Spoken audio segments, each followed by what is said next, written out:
పశ్చిమాసియాలో యుద్ధ జ్వాలలు రగులుతున్నాయి. ఇప్పుడు ఈ బాంబుల మోతకు ప్రపంచ ఆర్థిక వ్యవస్థ వణికిపోతోంది. హెర్మోజ్ జలసంధి మూతపడ్డంతో అన్ని దేశాలకు చమురు సెగలు తాకుతున్నాయి. పెరుగుతున్న ధరలతో విలవిల్లాడుతున్నాయి. యుద్ధం ఎప్పుడు ముగుస్తోందంటూ పశ్చిమాసియా వైపు చూస్తున్నాయి. అయితే ఈ యుద్ధాన్ని ఆపాలన్నా, మరింత తీవ్రతరం చేయాలన్నా ఒక్క డొనాల్డ్ ట్రంప్కే సాధ్యం. అయితే ఇప్పుడు ట్రంప్ యుద్ధాన్ని ముగిస్తాడా? ఇరాన్ను దారికి తెచ్చేందుకు ట్రంప్ వద్ద ఉన్న వ్యూహాలేంటి?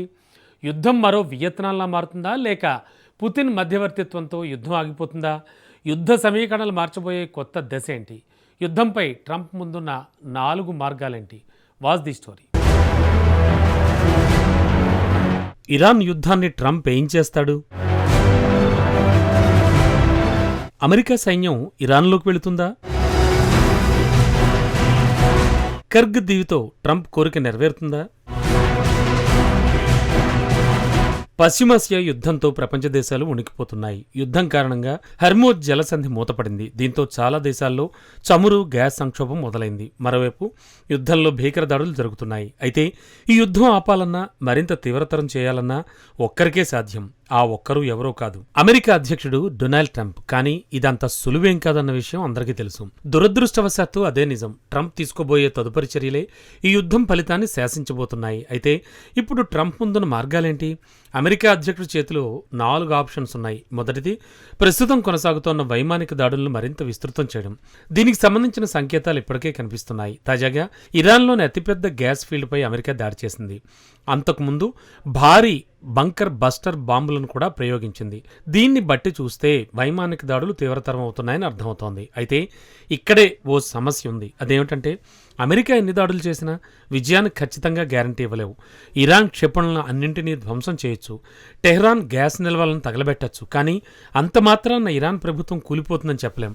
ఒకవేళ ప్రభుత్వం కూలిపోయినా అక్కడ శాంతియుతమైన మార్పు వస్తుందన్న గ్యారంటీ లేదు.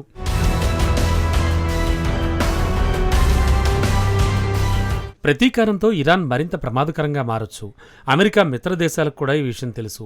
సైనిక దాడులతో క్రమబద్ధమైన ప్రభుత్వ మార్పు అనేది కల్లా. ఎందుకంటే ప్రస్తుత యుద్ధంలో అమెరికా, ఇజ్రాయెల్ కేవలం వైమానిక దాడులకే పరిమితమయ్యాయి.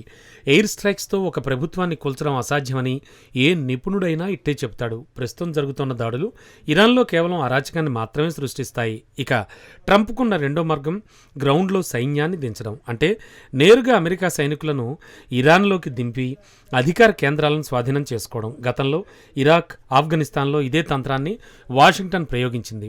అమెరికా సైనికులు ఆ 2 దేశాలను ఆక్రమించగలిగారు. కానీ ఇరాన్ విషయం పూర్తిగా వేరు. మొదటగా ఇరాన్ భౌగోళికంగా ఇరాక్, ఆఫ్ఘనిస్తాన్ కంటే చాలా పెద్దది. దానికి తోడు అక్కడికి చేరుకోవడానికి మార్గాలు చాలా పరిమితంగా ఉంటాయి. భారీ స్థాయిలో దాడులు చేయాలంటే సరిహద్దుల గుండా వెళ్లాల్సి ఉంటుంది. అయితే ఇరాక్ నుంచి లేదా టర్కీ నుంచి ఇరాన్లోకి ప్రవేశించడానికి ఛాన్స్ ఉంది. ఈ 2 మార్గాలు కూడా కొండలు, కోన్లతో కూడిన అత్యంత దుర్భేద్యమైన భూభాగాలు. అంతేనా? ఇరాన్ సైన్యం అక్కడ సిద్ధంగా ఉంటుంది. ఇరాన్ సైన్యంలో 6 లక్షల మందికి పైగా సైనికులున్నారు. సైన్యం వద్ద ఉన్న యుద్ధ సామాగ్రి, ఫిరంగి దళాలు ఇప్పటికే చెక్కు చెదరకుండా ఉన్నాయి. సో ఇలా ఎలా చూసినా పూర్తిస్థాయి భూతల దాడి జరిగితే అది భారీ మారణహోమానికి దారితీస్తుంది. అయినప్పటికీ డొనాల్డ్ ట్రంప్ ఈ అవకాశాన్ని కొట్టిపారేయట్లేదు. దీనిపై ఇరాన్ ప్రతినిధులు స్పందించారు. ఒకవేళ మీరు ఇరాన్ మట్టిపై అడుగుపెడితే ఇది మరో వియత్నాం యుద్ధం అవుతుందని హెచ్చరించారు. దీనికి ట్రంప్ తనదైన శైలిలో తాను దేనికి భయపడనని సమాధానం ఇచ్చాడు. ఇక 3వ ఆప్షన్ విషయానికి వస్తే సైనిక పరమైన ఉపసంహరణ మార్గాలు. ప్రస్తుతం ఈ విషయంపై పలు వాదనలు వినబడుతున్నాయి. ఒక ప్రతిపాదన ఏంటంటే, అమెరికా సైనికులు ఇరాన్ వద్ద ఉన్న శుద్ధి చేసిన యురేనియంను స్వాధీనం చేసుకోవడం. కమాండోలు మెరుపుదాడి చేసి యురేనియంను చేజిక్కించుకుని ఇక అక్కడి నుంచి వచ్చేస్తారు. ఇది అత్యంత ప్రమాదకరమైన వ్యూహమని ప్రత్యేకంగా చెప్పాలా? ఇక రెండో ప్రతిపాదన, ఇరాన్కు చెందిన ఖర్గ్ ఐలాండ్ వంటి వ్యూహాత్మక దీవులను అమెరికా ఆక్రమించుకోవడం. ఇరాన్ ముడి చమురులో దాదాపు 90% ఇక్కడే ప్రాసెస్ అవుతుంది. అమెరికన్లు ఆ దీవిని తమ ఆధీనంలోకి తీసుకుంటే ఇరాన్ను చర్చలకు ఒప్పించడానికి ఒక అస్త్రంగా వాడుకోవచ్చు. ఇది కూడా హై రిస్క్ ఆపరేషనే. కానీ ప్రస్తుతం అడుగులు ఆ దిశగానే పడుతున్నట్లు కనిపిస్తున్నాయి. ఎందుకంటే అమెరికాకు చెందిన యుఎస్ఎస్ ట్రిపోలి అనే ఉభయచర యుద్ధ నౌక పశ్చిమాసియా వైపు వెళుతోంది. శత్రువుల భూభాగంలోకి సైనికులను, వాహనాలను దించడానికి ప్రత్యేకంగా రూపొందించబడిన నౌక ఇది.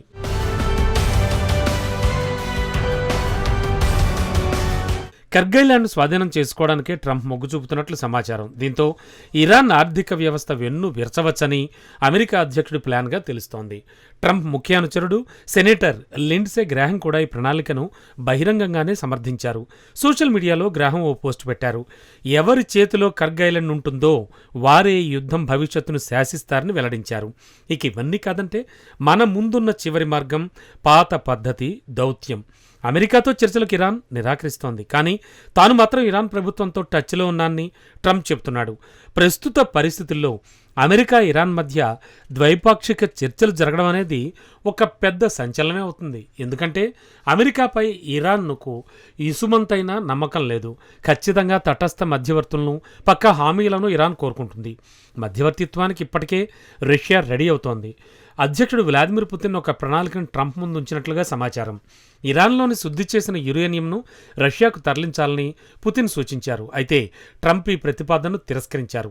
యుద్ధం సుదీర్ఘంగా సాగుతుండటంతో అందరిలో కూడా ఆందోళనే మొదలైంది. దీంతో దౌత్యపరమైన చర్చలకు ప్రాధాన్యత పెరిగే అవకాశం ఉంది. దాడుల్ని త్వరగా ముగించాలని ట్రంప్పై స్వదేశంలో ఒత్తిడి పెరుగుతోంది. విదేశాల్లోని మిత్రదేశాలు కూడా దౌత్యం వైపు మొగ్గు చూపాలని కోరుతున్నాయి. అంతులేని పోరాటం అనేది సరైన మార్గం కాదు.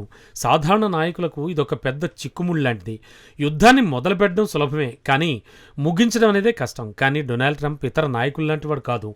ఒకరోజు ఉదయాన్నే నిద్రలేచి తాము విజయం సాధించాం అని ప్రకటించి యుద్ధాన్ని ముగించేయగలడు. ఎందుకంటే ఈ యుద్ధంలో ఆయన లక్ష్యాలేమిటో ఎవరికీ స్పష్టంగా తెలీదు. రాబోయే వారాల్లో ఏదైనా జరగచ్చు. ప్రస్తుతం సాగుతోన్న యుద్ధం కేవలం మిసైళ్ల సామర్థ్యంపైనే సాగుతోంది. ఈ యుద్ధం క్షిపణులు వాటిని అడ్డుకునే ఇంటర్సెప్టర్ల చుట్టూనే తిరుగుతోంది. కానీ ఒకవేళ ఇరాన్ యుద్ధ క్షిపణులు అయిపోయినా లేదా అవతల పక్షం వద్ద ఇంటర్సెప్టర్లు ఖాళీ అయినా అప్పుడు ఈ యుద్ధ సమీకరణలు పూర్తిగా మారిపోతాయి. అంటే సంఘర్షణలో ఒక కొత్త దశ మొదలవుతుందన్నమాట.